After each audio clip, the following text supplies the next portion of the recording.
Alléluia. Alléluia. Que Dieu nous sanctifie. Amen. On vient de découvrir, je viens de découvrir des lectures ce matin. La première lecture qui se trouve dans le livre de Ésaïe 49, du verset 3 à 13, qui nous parle des serviteurs de l'Éternel, lumière des nations. Et la deuxième lecture, qui se trouve dans le livre de 2 Corinthiens, chapitre 6, du verset 1 à 13, qui nous parle de dévouement et de fidélité de Paul. Vous savez que dans l'œuvre de Dieu, il faut être dévoué et puis il faut être fidèle. Et quand on est fidèle, on passe, et puis quand on est fidèle à l'œuvre de Dieu, quand on est dévoué, on est recommandable. Mais quand on est recommandable, il faut savoir que quand on fait l'œuvre de Dieu en esprit et en vérité, vous allez voir que vous êtes recommandable, quelles que soient les circonstances qui vont vous arriver, quelles que soient les tribulations, quelles que soient les épreuves, Dieu va vous donner les moyens nécessaires d'y arriver.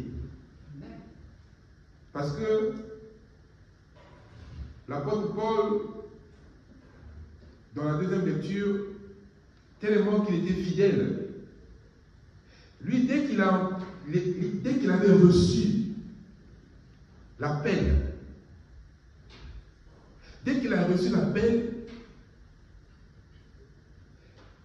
il a commencé à faire sa mission. Il ne regardait plus de gauche à droite. Il voyait que devant lui, et pourtant, il y a eu des épreuves, il y a eu des tribulations. Mais lui, il n'a pas regardé ça parce qu'il savait où est-ce qu'il allait. Mais aujourd'hui, nous, qui avons reçu que notre tour de faire l'œuvre de Dieu, il faut qu'on soit fidèle. Et aussi, il faut qu'on soit recommandable. Il faut qu'on nous recommande. En sorte que le frère, le dévancier, la sœur, acte 20, parce qu'on n'a pas beaucoup de temps. On va. Comment t'as parti du verset 18? Acte 20, verset 18. Oui. Lorsqu'il fut arrivé vers lui, il leur dit, vous savez de quelle manière, depuis le premier jour où je suis entré en Asie, je me suis sans cesse conduit avec vous. Quand il est parti dans cette ville pour annoncer la parole de Dieu, on a vu lui-même le dévouement qu'il avait pour annoncer la parole de Dieu, pour exhorter, servant le Seigneur, en toute humilité, avec larmes, et au milieu des épreuves. Vous voyez, il servait l'Éternel avec larmes, mais au milieu des épreuves. Mais nous, aujourd'hui, quand il nous arrive un petit bobo, on commence à appeler tout le monde. Quand il nous a, pour un petit, pour un mime ou pour un non, on commence à se lamenter. C'est pour ça que je veux que chacun de nous prenne conscience à travers l'œuvre que nous avons, nous sommes embrassés. Parce que quand on vient à Dieu, on va embrasser quelque chose de très important. C'est ce que Dieu veut en sorte que chacun de nous prenne conscience. À travers les œuvres que les anciens ont faites. Parce que on les suit. Tu n'es pas fini encore. On doit suivre leurs pas. Mais pour leur suivre leurs pas, il faut que nous acceptons. Parce qu'il y a des choses qui nous arrivent dans la vie, on n'arrive pas à accepter. Mais on veut faire l'œuvre de Dieu. Oui, mon dévoté. Servant le Seigneur en toute humilité. Servir le Seigneur en toute humilité.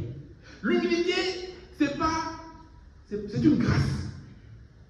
Mais c'est pas une grâce, c'est pas n'importe quel genre de grâce. C'est une racine des grâces. L'humilité, c'est une racine des grâces. Quand on est humble, Dieu va te élever. Dieu fait grâce aux hommes. Il résiste aux orgueilleux. On ne va pas lire ça. Il résiste aux orgueilleux. Donc, chacun de nous, on doit laisser ce petit côté à part. Il est grand temps qu'on laisse l'orgueil. Parce qu'on a chacun une orgueil personnel. Et puis souvent, quand on touche à nos égos, on commence à montrer que moi je suis. Moi je fais. Moi j'ai appris. Je suis devant toi. Je suis ton dénoncier. Je fais quoi? Non. C'est pas ce que le Saint-Esprit nous a appris. Ce que le Seigneur, quand on vient, ce que vous avez chanté tout à l'heure, ceux qui se confient à l'Éternel. Ceux qui se confient à l'Éternel. Qu'est-ce que le Seigneur va faire pour vous? Ceux qui se confient à l'Éternel sont comme la montagne de Sion. Donc quand tu te confies à l'Éternel, tu es comme la montagne de Sion. Mais ce qui est dans cette montagne, c'est le Seigneur. On doit prendre conscience. Continue mon dévotion. Au milieu des épreuves que me suscitaient les embûches des Juifs. Vous voyez, lui-même il était juif. Lui-même hier il a persécuté l'Église. Il a persécuté les enfants de Dieu. Mais quand Dieu l'a appelé, Dieu l'a appelé par sa grâce. Et quand Dieu l'a appelé, il a compris tout de suite. C'est pour ça que beaucoup ne sont pas encore convertis. C'est-à-dire que beaucoup viennent à l'Église. Ils pensent qu'ils ont appris. C'est-à-dire que tu peux apprendre la parole de Dieu, mais tu n'es pas converti à travers les comportements, à travers l'attitude. Parce que la conversion, quand quelqu'un est converti, tout doit changer. La manière de voir les choses. La manière de se tenir vis-à-vis des uns et des autres. Et on ne doit même pas avoir des mauvaises pensées. Parce que souvent, on a des pensées négatives. Tantôt, la chose n'est même pas là. Mais toi, dans ta tête, parce qu'un tel, où tu as entendu, où on t'a dit, sans chercher le pourquoi, mais tu commences déjà à juger ou à penser des choses négatives. Oui, mon dévotion. Vous savez que je n'ai rien caché de ce qui vous était utile et que je ne crains point de vous prêcher, de vous enseigner publiquement et dans les maisons. C'est ce que notre Père fait tout le temps. Il a commencé depuis des années. Il a continué à prêcher, quelle que soit la nature de la situation, mais il a toujours parlé. Moi, quand j'ai commencé l'église céleste, mais le révérend, je ne le connaissais pas. Je le voyais de loin. Mais je suivais toujours ses prédications. Et puis, j'enregistrais toujours ses prédications. Je ne connaissais rien de la Bible. Parce que quand il prêchait, et quand il prêche, c'est-à-dire que tu te sens concerné. C'est-à-dire qu'à travers lui, que j'ai appris. J'ai dit qu'il faut que je sois comme lui. Il faut que je prêche comme lui. Et Dieu a fait grâce. Mais quand Dieu fait grâce, mais c'est un travail. Ce n'est pas du jour au lendemain. Mais il faut que ton cœur aussi qu'il soit disposé. Parce qu'on veut être comme un tel, mais on ne veut pas faire l'effort, le travail qui suit avec. Mais il y a un travail de jeûne et de prière. Et que l'ange qui est avec toi, cet ange va t'accompagner partout. Quand tu vas commencer à lire un verset biblique, mais Dieu te donne la compréhension. Parce que hier, tu n'avais pas cette compréhension. C'est ça, la grâce. Quand Dieu a appelé l'apôtre Paul, quand il a commencé à faire, tu vas continuer, on peut finir, 1 Corinthiens, comment on appelle? Acte 1, à partir verset 11. Acte 1, verset 11. Mais c'est le verset un peu 14 ou 15 qui est plus important. Si tu peux commencer par 11. Et il dit, homme galiléen. Acte. Non, Galates. Galates 1. Galates 1. Il me reste 10 minutes. Amen. Verset. À partir du verset 11. Et nous lisons. Je vous déclare, oui, frère, oui, que l'évangile qui a été annoncé par moi n'est pas de l'homme. Oui, c'est comme ce que je vous dis ce matin, même ce que je suis en train de vous annoncer ce matin, n'est pas de l'homme.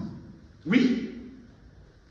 Car oui, je ne l'ai ni reçu, oui, ni appris d'un homme. Je ne l'ai ni reçu, ni appris d'un homme. Parce que moi, c'est les anges qui m'ont réveillé à 3h du matin.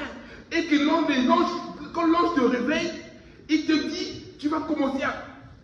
C'est-à-dire que dès que tu ouvres la Bible, et pourtant le lendemain, tu vas aller travailler. Mais, c'est-à-dire que tu lis, tu es en train de comprendre, tu es en train de... C'est comme si ça mémorise dans ton cœur. Le lendemain, quand tu vas commencer à expliquer, c'est comme si tu as vécu la chose. Mais ça, c'est un temps que Dieu, quand il va t'appeler, il va te mettre à part. Moi, je restais plus de 7 ans sans toucher aucune femme. Et pourtant, j'étais un homme de femme. Mais quand Dieu m'a appelé, et il me préparait, il m'a préparé, car en fait, ce que les gens ne comprennent pas, ce que je fais aujourd'hui, c'est des choses que Dieu a travaillé dans ma vie. Alléluia. Alléluia.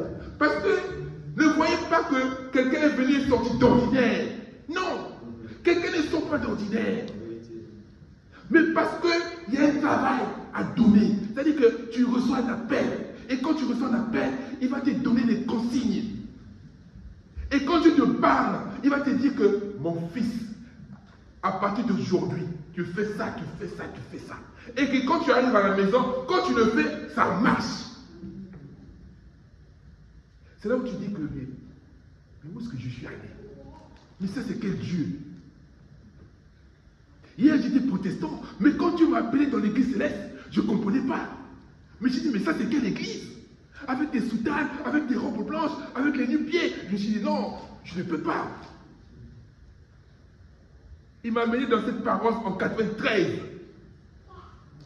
Après, j'ai fui. Je suis revenu en 2006. Et depuis là, quand je suis revenu, décembre 2005-2006, décembre 2005. Et depuis que je suis revenu, c'est là que Dieu m'a dit que mon fils, c'est moi qui t'ai appelé. C'est moi qui t'ai choisi. Donc chacun de nous doit prendre conscience de l'œuvre que nous faisons. Mais c'est un travail. Ne soyez pas comme en sorte que, comme l'autre fait, moi je vais, mais avant d'être comme lui, mais il faut savoir où est-ce que tu vas passer. Dans quel chemin que tu vas passer. Jeûne et prière. Moi j'étais fou des jeûnes et prières. Je jeûnais presque tous les jours. Il y a des moments où je faisais même 3 jours de jeûne, sans boire, sans manger, mais tu vas au travail. Mais parce que c'est le Seigneur qui te fortifie, parce qu'il a une mission pour toi. Chacun de nous a une mission. Continue la lecture. Acte. Oui. Vous avez su, en effet, quelle était ma conduite autrefois dans le judaïsme. Moi, beaucoup de gens ont su ce que j'étais dans le monde.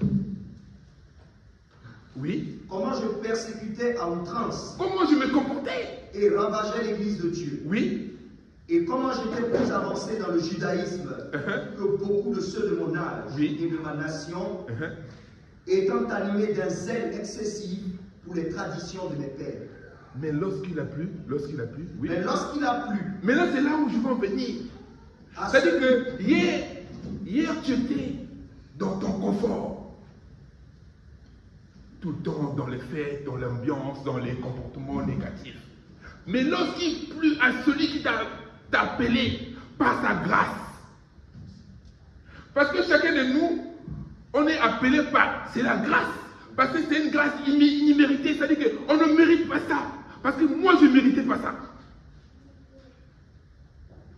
Mais parce qu'il savait qu'à travers toi, beaucoup de monde va venir vers toi.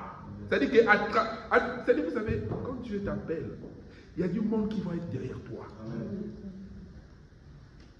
Tous les jours, moi je reçois des appels. Tous les jours, j'exhorte. C'est-à-dire que ce que même je ne fais pas à l'église, mais je le fais dehors. Pour vous dire que quand Dieu t'appelle par sa grâce, il a fait quoi? Il a plu. Il a plu à celui qui m'a... Mais lorsqu'il a plu à celui qui m'avait mis à part, dès le sein de ma mère, il m'avait mis à part. C'est la lecture d'aujourd'hui. Hein. Dès qu'il a plu à celui qui m'avait mis à part, dès le sein de ma mère, m'a appelé par sa grâce, de révéler en moi son Fils, Jésus-Christ, afin que je l'annonce parmi les païens. Et c'est ce que nous sommes en train de faire aujourd'hui. La première lecture nous parle de Jésus-Christ.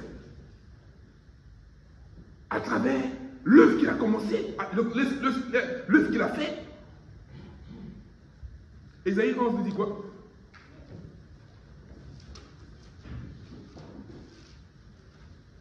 Verset. À partir du premier verset. Ésaïe 11. Puis, un rameau sorti du tronc d'Isaïe. C'est-à-dire que on n'a pas beaucoup de temps. Je vais bien vous expliquer cette histoire, mais c'est-à-dire que cette histoire-là, c'est vraiment profond et capital. Parce que ça part de la lignée des papas de David. Parce que Isaïe, c'est le père de David. Et Jésus-Christ est sorti à travers cette lignée. Mais on n'a pas beaucoup de temps. Continue, mon frère. Et un rejeton naîtra de ses racines. Oui. L'Esprit de l'Éternel reposera sur lui. L'Esprit de l'Éternel, c'est-à-dire que quand Dieu va t'appeler, tu vas voir que l'Esprit de Dieu va être sur toi, et puis il va naître des racines. Sur un tronc, il va naître des racines. Donc il y a au moins 7 racines qui vont sortir sur toi, parce que tu reçois ton appel. Et ces racines-là, c'est quoi? Esprit de sagesse et d'intelligence.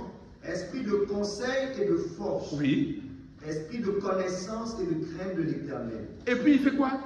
Il respira la crainte de l'Éternel. On doit respirer la crainte de l'Éternel. On doit respirer la crainte de l'Éternel à travers nos attitudes. Évitons de frustrer les uns et les autres pour un oui, pour un non. On doit tous être unis en Christ. On doit tous être unis en Christ. On doit... Je ne sais pas comment chacun de nous a reçu vraiment cette parole. Il y a un moment, je me posais des questions, mais je ne me pose même plus ce genre de questions. Parce que j'ai ma réponse. Parce qu'il y a un moment, il y a des gens qui ne sont pas encore convertis. Ils ont la parole, mais il y a quelque chose qui n'est pas encore arrivé. C'est ce que chacun de nous doit prendre conscience. On est toujours encore camboufflé par des mauvais esprits qui nous empêchent à évoluer. Mais c'est un travail. Ce n'est pas un travail d'un jour. on doit tâtonner pour chercher le Seigneur. On ne va pas lire ça mais on doit d'abord tâtonner. Moi j'ai tâtonné pour que ça arrive. Et quand tu vas commencer à te parler, tu vas voir qu'avant même, il y a des moments, il ne va même pas parler à quelqu'un d'autre, mais il va parler à toi-même tout seul. Et quand Dieu va te parler, c'est là où tu vas comprendre que le Seigneur que nous louons là, c'est un vrai Dieu. C'est-à-dire que tu n'as même plus envie, c'est-à-dire que quelles que soient les tribulations qui vont t'arriver, tu dis que non, cette église, c'est à travers cette église que moi j'ai reçu ma grâce. Je ne pense pas partie de cette église. Les gens vont faire en sorte que pour te décourager, mais ne soyons pas découragés. Si nous voulons obtenir ce que Dieu a promis pour nous, que la paix de Dieu soit avec nous. Amen. Et quelques paroles qui sortent de ma bouche, Seigneur, ça communique une grâce. Amen. Parce que c'est quelque chose qui édifie, qui communique une grâce. Il faut que vous le sachiez. Quelque chose qui n'édifie pas ne peut pas communiquer une grâce. Quand entre nous, c'est-à-dire que quand vous êtes en train de s'exhorter, quand vous parlez des choses bien, vous allez voir que tout de suite, ça va communiquer une grâce. Quand tu exhortes quelqu'un qui a des soucis, mais quand tu lui parles avec un esprit de douceur, tout de suite la grâce vient. C'est ça la grâce, parce que la grâce, on ne le mérite pas. Mais c'est à nous de faire attention, en sorte que ce que Dieu a promis pour nous, le temps convenable, ça va arriver. Amen. Au nom de Jésus. Amen. Amen. Amen. Au nom de notre Sauveur Jésus. Levons-nous pour le serviteur de Dieu.